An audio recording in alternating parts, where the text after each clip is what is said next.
Hey, how's it going, everybody? If you're new here, welcome in. And if you've been here before, smash the like button on the way in. I'm Rollshambo, the connoisseur and collector of all things sharp and shiny. And it's about time that we get down to brass tacks on the Chris Reeve Umnumzaan, a knife whose name is hard to say because it's Zulu and it means the boss. It's an American-made knife that's been around for 17 years.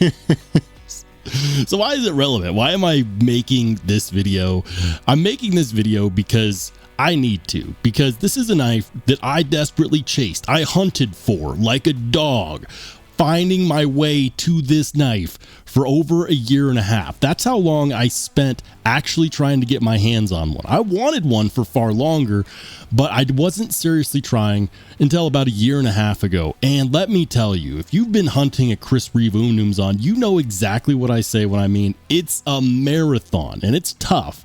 The amount of times that I've been cart sniped with this on the edge, ready to click finish order, and then it was gone, is something that really kept me coming back for more, because every time I got closer and then I failed, it just made me want it that much more. You know, it's always the fear of missing out, but I wanted to know, why is this knife so popular? Why is it so hard to get your hands on one? And most importantly, is it worth it? The Chris Reeve Umnumzaan has been around for a while. This model was first announced in 2008. That's 17 years. 17 years is a long time in knife terms. You know, think about how many knives were released in 2024.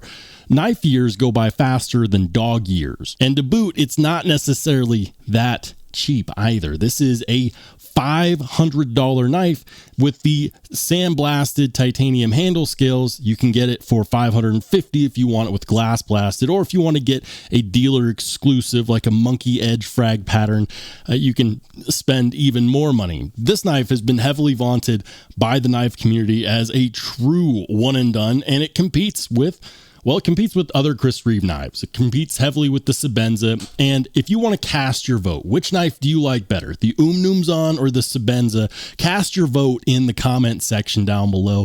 Let me know which one you like better and why. Now, I also own a Sebenza. It's a small Sebenza 21. It's this guy right here. And I love this knife dearly.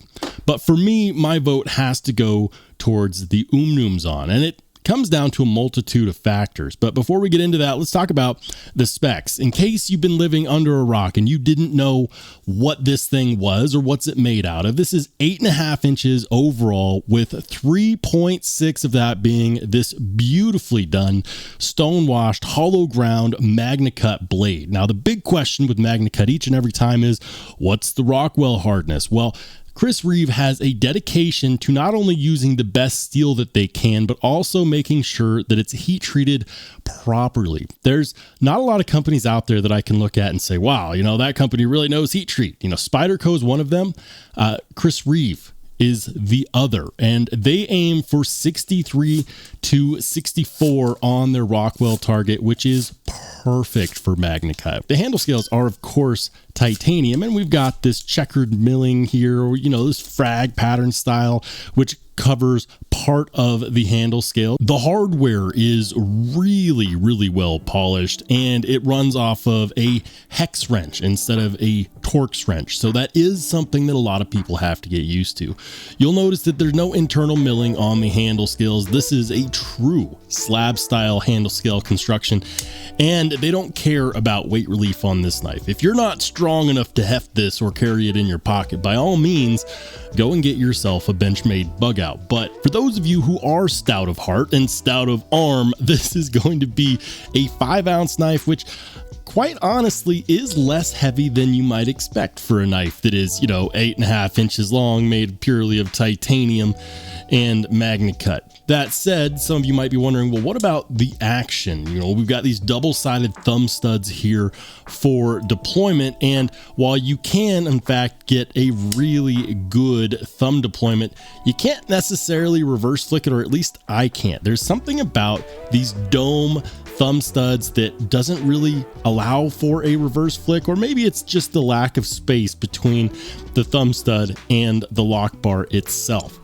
More on that note, when they were designing this, they borrowed from Grant and Gavin Hawk with these little bands, these little rubber gaskets around the thumb studs to kind of reduce the impact of the thumb stud on these scales, because you'll notice that these are in fact not just thumb studs, these are in fact going to be your external stop pins as well. And that creates, for you guessed it, a perfect lockup. That feels incredibly solid. And that's one of the tenets that I really like about American made knives. It always seems to be that they have the perfect amount of lockup, and it gives you this sense of ultimate security.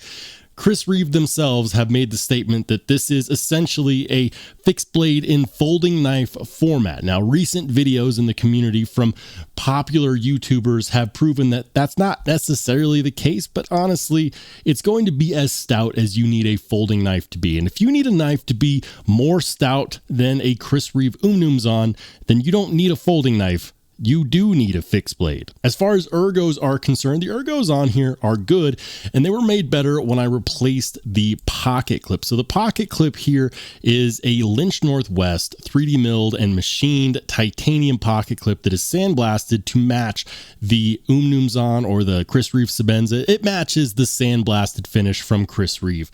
This is the original pocket clip that came on it, and while it does function, it is titanium.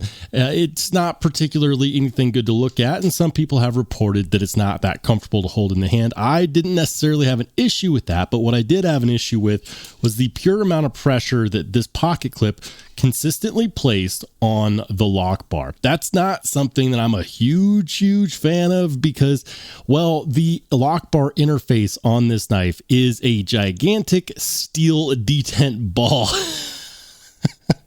And I love it. I love it. The detent ball is the lock bar interface. And I don't know how well you're going to be able to see that, but that's a gigantic detent ball hole right there in the handle. And because the detent ball is on the inside of the lock bar, you can't really see it, but that's what's interfacing with the blade. So it's not in fact steel on titanium. It is steel on ceramic ball. That is crazy. You don't really have to worry about it, but what it does create is an insanely smooth action. Now, on the regular thumb flick, it only continues to get better and better. Is it going to be drop shut? No. No. But the thing about phosphor bronze washers is that they do polish over time. You don't actually have to do anything with them. They will polish themselves out just with the pressure between the blade and the washers and the handle scales. And so it only continues to get smoother and smoother, and it creates for a very satisfying experience. Needless to say, this is not built to be an adult fidget spinner. And some people get really up in arms when they're like, oh, yo, look, what has become? What's the state of the world? Knife collectors, they just want adult fidget spinners. Look, we all should enjoy something about our knives, and the more enjoyable a knife is to use and to carry and to deploy, the more likely you are to use, carry, and deploy it. That doesn't mean that it's the most important thing, but it is an important thing because it means that you get enjoyment out of it. And that's something that I think is rather important. They have this raised lock bar right here, which does kind of interrupt the ergos, and some people have reported some discomfort. It's generally something that's kind of a non-issue for me. My index finger wraps around there, and while it's not the most comfortable thing in the world, it's also not what I would technically consider to be a hot spot.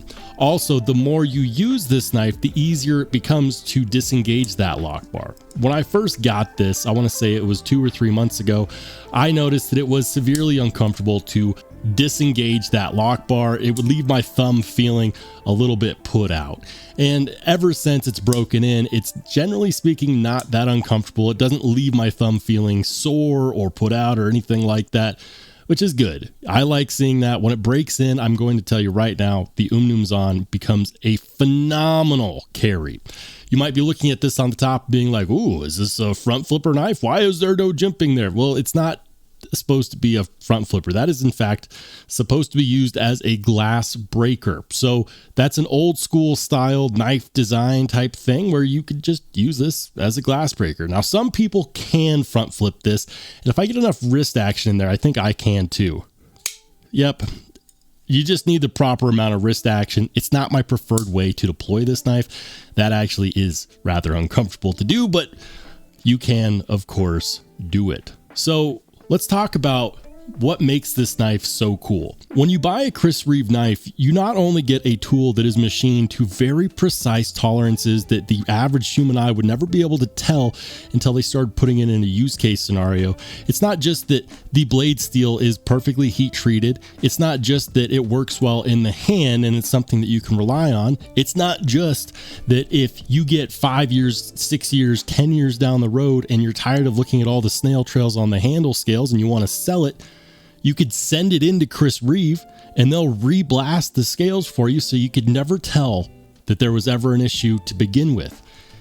None of that really compares to the difficulty level of getting this knife. I've heard people say that it is easier to get an Oz Machine Company Roosevelt or a Koenig Arius or a Mini Arius or a Lamia than it is, in fact, to get the Umnumzaan. And the more I think about it, I wonder why. All of the knives that I just listed as highly desirable super knives made in America that people gush and fawn over. When you look at the things that this knife is made out of, the tolerances, the design language, the innovation that is still relevant today, $550 for what you get is actually really good. Chris Reeve could have raised the price on this to $600 or $700 or $800, and best believe that people would still have paid that. And that's not something that they did. They rose it to $500 and $550, and I believe prior it was $400 and $450. And yet the demand is still there. In a market where American knife makers are all of a sudden all in stock and having trouble selling knives because the economy is down, the Chris Reeve Umnumzaan remains highly sought after, and anytime you get a notification that they're in stock, every time you're more than likely to go to that website and find out that they are in fact, once again, sold out. Chris Reeve has designed a knife that is an excellent companion. You can feel great having this in your pocket. And when I think about true one and done knives, I always think of the scenario if I had to run out of my house in a burning house fire and what I got to carry out with me was relegated to what knife was currently in my pocket, there is, of course, a decent chance that it would be this knife. There are a few other knives in my collection that I would deem as true one and done knives, and I will do a video on one and done knives in the future, but at least for now, I feel very confident in stating that the Chris Reeve Umnumzaan is not only still relevant, but due to all the demand, it is still in fact worth the price tag. But I'm curious to see what your thoughts are. What do you think of the Chris Reeve Umnumzaan, the Nom Nom Nom? What kind of nickname would you give it? Is it a knife that you would love to own, or is it one that you think is overhyped? Let's have that discussion in the comment section down below. Guys, if you watched the video and you're not subscribed and you made it this far, please consider clicking on the subscribe button that will pop up in the corner. But if you just want to watch some more awesome knife and EDC content, feel free to click on one of the videos that pops up next.